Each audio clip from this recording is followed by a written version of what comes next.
And thank you all for all that you do for our military and their families.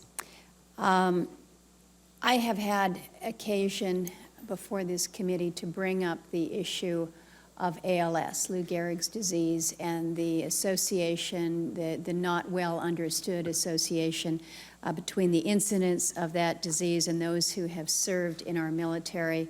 Those who have served are twice as likely to be afflicted with ALS, which you know is a very horrible and debilitating disease. So I appreciate the question that Senator Durbin has presented this morning in terms of the efforts that we focus. We have the peer-reviewed medical research program, and I, again, have a particular interest in what is going on with the ALS research program. Last year, this committee appropriated funds directly to the ALS research program. In previous years, it had been included on the list of eligible conditions when the House took the lead there in appropriating the funds.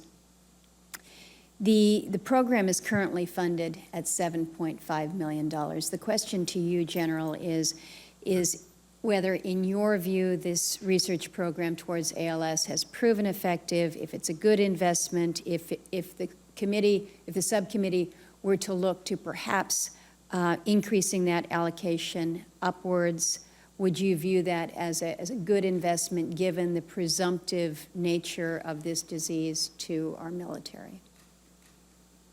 Thank you, ma'am. First, thank you very much for the support in the past in this important area. There's been about almost $47 million since FY07 that has funded about 34 different projects that are ongoing, and then the $7.5 million that you talked about in FY13 and FY14 and 15. I do believe it's important. I think we are still learning much from exposure to Gulf War illness.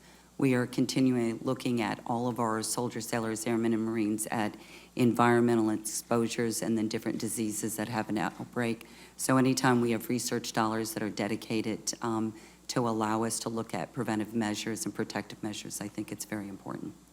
We'll know that that will continue to be a priority, and I'll be working with my colleagues here on the committee as we try to gain better understanding as to what that connection, how that connection may actually work.